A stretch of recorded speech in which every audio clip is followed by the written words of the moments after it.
നമസ്കാരം. കുംഭമേള സ്നാനം നടക്കുന്ന ഗംഗാ യമുന നദികളിൽ ക്രമരഹിതമായി ഫീക്കൽ കോളിഫോം ബാക്ടീരിയയുടെ സാന്നിധ്യമുണ്ടെന്നും അവിടെ കുളിക്കാൻ യോഗ്യമല്ല എന്നുമാണ് മാധ്യമങ്ങൾ തുടരെ റിപ്പോർട്ട് നൽകുന്നത്. മനുഷ്യ വിസർജ്യം കലർന്ന വെള്ളത്തിലാണ് അവിടെ ഭക്തർ കുളിക്കുന്നതെന്ന് പരിഹസിച്ചുകൊണ്ട് ഇടതു ജിഹാദി കൂട്ടുകെട്ട് വലിയ രീതിയിലുള്ള പ്രചാരണവും നടത്തുകയാണ്. എന്താണ് ഇതിലെ വാസ്തവമെന്ന് നമുക്ക് നോക്കിയാലോ. പ്രയാഗ്രാജ് ഈ ഒരു മഹായജ്ഞത്തിന് ഒരുങ്ങിയിരിക്കുന്നത് തന്നെ 45 കോടി മനുഷ്യർക്ക് 45 ദിവസങ്ങൾക്കുള്ളിൽ സ്നാനം നടത്തുക എന്ന ലക്ഷ്യത്തിലാണ്. ഡീപ് സേവ് പ്രയാഗ്രാജ് എന്നാണ് അവരുടെ ശീർഷകം തന്നെ. അതിനുവേണ്ടി അവർ ഇന്ന് ലോകത്തിൽ ലഭ്യമായ എല്ലാ ശാസ്ത്രീയ തയ്യാറെടുപ്പുകളും അവിടെ ഒരുക്കിയിട്ടുണ്ട്. ഒരു ദിവസം ശരാശരി 1 കോടി മനുഷ്യർ 2 നദികളുടെ സംഗമം പേറുന്ന 15 കിലോമീറ്റർ വരുന്ന ഭാഗത്ത് കുളിക്കുന്നുണ്ട്. അതുകൊണ്ട് തന്നെ നദിയിലെ സാനിറ്റൈസേഷൻ കൃത്യമായി നടത്തുവാൻ സർക്കാർ പ്രതിജ്ഞാബദ്ധരാണ്.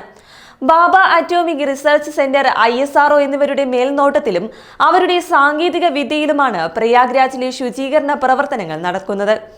1600 കോടി രൂപയാണ് ശുചീകരണ പ്രവർത്തനത്തിന് വേണ്ടി മാത്രം സർക്കാർ ചിലവഴിക്കുന്നത്. ഇനി എന്തൊക്കെയാണ് ഇവയെന്ന് നോക്കാം. 1.5 ലക്ഷം ബയോ ടോയ്ലറ്റുകളാണ് സന്ദർശകർക്കായി ഒരുക്കിയിരിക്കുന്നത്. ടോയ്ലറ്റുകളിൽ നിന്നുള്ള മാലിന്യം നേരിട്ട് ചെല്ലുന്നത് കൺസീൽഡ് സിൻടെക്സ് ടാങ്കുകളിലും അവിടുന്ന് 200 കിലോമീറ്റർ നീളത്തിൽ പണികഴിപ്പിച്ചിരിക്കുന്ന താൽക്കാലിക ഡ്രെയിനേജിംഗ് സംവിധാനത്തിലുമാണ്. 1.5 ലക്ഷം ടോയ്ലറ്റുകളിൽ നിന്ന് വരുന്ന ഒരു തുള്ളി ജലം പോലും പ്രയാഗ്രാജിലെ മണലിൽ സ്പർശിക്കാതെ നേരിട്ട് മാലിന്യ സംസ്കരണ പ്ലാന്റിൽ എത്തുന്ന രീതിയിലാണ് സംവിധാനം ഒരുക്കിയിരിക്കുന്നത്. ഇതിന്റെ പ്രധാന ഉദ്ദേശം തന്നെ ഫീക്കൽ ബാക്ടീരിയ ജലാശയത്തിൽ എത്തുന്നത് തടയാൻ വേണ്ടിയാണ്. 16 മില്യൺ ലിറ്റർ ടോയ്ലറ്റ് മാലിന്യവും 240 മില്യൺ ലിറ്റർ മലിനജലവും ഒരു ദിവസം ഇവർ സംസ്കരിക്കുന്നുമുണ്ട്. 200 കിലോമീറ്റർ നീളം വരുന്ന ഡ്രെയിനേജ് സിസ്റ്റത്തിൽ കൂടി മാത്രമാണ് ഇവിടുത്തെ മാലിന്യങ്ങൾ മുഴുവൻ ഒഴുക്കിവിടുന്നത്.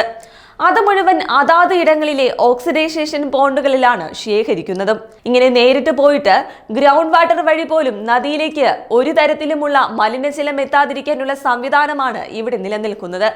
സെൻട്രൽ പൊല്യൂഷൻ കൺട്രോൾ ബോർഡ് ഒരു ദിവസം നിരവധി ഇടങ്ങളിൽ നിന്നും ജലത്തിന്റെ സാമ്പിൾ ശേഖരിച്ച് പരിശോധിക്കുകയും റിപ്പോർട്ട് സർക്കാരിനും ഗ്രീൻ ട്രൈബ്യൂണലിലും നൽകുകയും ചെയ്യുന്നുണ്ട്. 2 മണിക്കൂർ കൂടുമ്പോൾ വീതം ത്രാഷ് സ്കിമ്മർ ബോട്ടുകൾ വഴി പൂജാ മാലിന്യങ്ങൾ, പുഷ്പങ്ങൾ എന്നിവ നീക്കം ചെയ്യുന്നുണ്ട്. 24 മണിക്കൂറും ഇത് ഷിഫ്റ്റ് അടിസ്ഥാനത്തിൽ തുടരുകയും ചെയ്യുന്നു. CPCB ഇങ്ങനെ ദിവസവും മോണിറ്റർ ചെയ്യുന്ന ബാക്ടീരിയ ലെവൽ കഴിഞ്ഞ ദിവസം കൂടി എന്നതാണ് ഇപ്പോൾ വാർത്തയായി പുറത്തു വന്നിരിക്കുന്നത്. 100 ml ജലത്തിൽ അനുവദനീയമായ ബാക്ടീരിയയുടെ അളവ് 2500 യൂണിറ്റ് ആണ്. അതിനു മുകളിൽ പോയാൽ അത് നിയന്ത്രണ പരിധിയിലെത്തിക്കാൻ ഉടനടി ആക്ഷൻ ഉണ്ടാകും. ഗംഗാ ദേവദൂത് എന്ന സ്പെഷ്യൽ ടാസ്ക് ഫോഴ്സ് ഇതിന് മാത്രമായി ഇവിടെ പ്രവർത്തിക്കുന്നുമുണ്ട്. 45 ദിവസം കൊണ്ട് 45 കോടി പ്രതീക്ഷിച്ചയിടത്ത് കേവലം 35 ദിവസം കൊണ്ട് 50 കോടി ജനം എത്തിയതാണ് ഇപ്പോൾ വന്നിരിക്കുന്ന വ്യതിയാനത്തിന്റെ കാരണം. ഇത്രയും അളവിൽ ജനമെത്തുമ്പോൾ ഉണ്ടാകുന്ന ഒരു സ്വാഭാവിക വ്യത്യാസം മാത്രമാണ് ഇത്. കൂടാതെ നിസ്സാര സമയം കൊണ്ട് ക്ലോറിനേഷൻ നടത്തി ഡീകോണ്ടാമിനേറ്റ് ചെയ്യാൻ സാധിക്കുന്ന സജ്ജീകരണവും ഇവിടെ ഉണ്ട് താനും. കേവലം ജനങ്ങൾ കുളിക്കുന്ന ഒരിടത്ത് കോളിഫോം ബാക്ടീരിയയെ കണ്ടു എന്നത് വലിയ വാർത്തയായി അവതരിപ്പിക്കുന്ന ഈ മാധ്യമം കൈരളി എന്നിവർ നിലവിൽ കേരളത്തിലെ ജലാശയങ്ങളുടെയും കുടിവെള്ളത്തിന്റെയും അവസ്ഥ എന്താണെന്നൊന്ന് വ്യക്തമാക്കാമോ?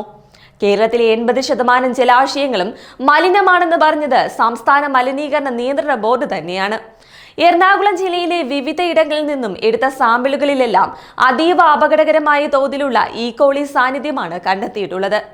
അനുവദിക്കപ്പെട്ടത് 2500 യൂണിറ്റ് ആണെങ്കിൽ അവിടെ ഇത് കണ്ടെത്തിയത് 7900 യൂണിറ്റ് ആണ്. അതായത് പ്രയാഗ്രാജിനേക്കാളും 3 ഇരട്ടിയിലധികം ഫീക്കൽ ബാക്ടീരിയ ഉള്ള കേരളത്തിലെ വെള്ളം വാരി കുളിച്ചും കുടിച്ചും കഴിയുന്ന ആളുകളാണ് ഈ ആധുനിക സാനിറ്റൈസേഷൻ സൗകര്യങ്ങളുമായി നടക്കുന്ന ഒരു ഉത്സവ മാമാങ്കത്തിലെ ജലമലിനീകരണത്തെ പറ്റി വാചാലരാകുന്നത്. നിങ്ങളുടെ യഥാർത്ഥ പ്രശ്നം മലിനീകരണമോ ബാക്ടീരിയയോ അല്ലെന്ന് എല്ലാവർക്കും അറിയാം.